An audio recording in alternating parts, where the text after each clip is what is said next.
Okay, सो अब बारी आ जाती है यहाँ पे साउंड की। तो यहाँ पे ओला कंपनी के अपने स्विचेस जो हैं वो कंपनी इस्तेमाल करती है, बट यहाँ पे हॉट स्वैपेबल स्विचेस आपको मिल जाते हैं। तो अगर आप ब्लू स्विचेस रेड स्विचेस पे जाना चाहते हैं तो वो आप यहाँ पे इस्तेमाल कर सकते हैं, but I would highly recommend कि आप इन्हीं के स्विचेस रखें, क्योंकि कंपनी काफी अमेजिंग स्विचेस जो है वो बनाती है। सो अगर साउंड एक्सपीरियंस की मैं बात करूं,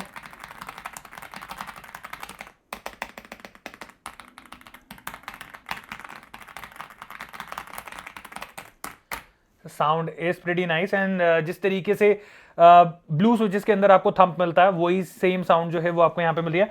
प्लस अगर मैं यहाँ पे की स्ट्रोक की बात करूं तो हल्की सी भी की में मूवमेंट नहीं है। अगर आप देखोगे मैं कीज दबा रहा हूं, जैसे मैं स्पेस बार भी दबा रहा हूं, तो लेफ्ट राइट जो मूवमेंट होती है वो चीज नहीं मिल रही है। तो कीज काफी ज्यादा स्टेबल हमें यहाँ पे मिल रही है एंड कीज की क्वालिटी भी जो है वो काफी बढ़िया जो है वो हमें यहाँ पे दी गई है।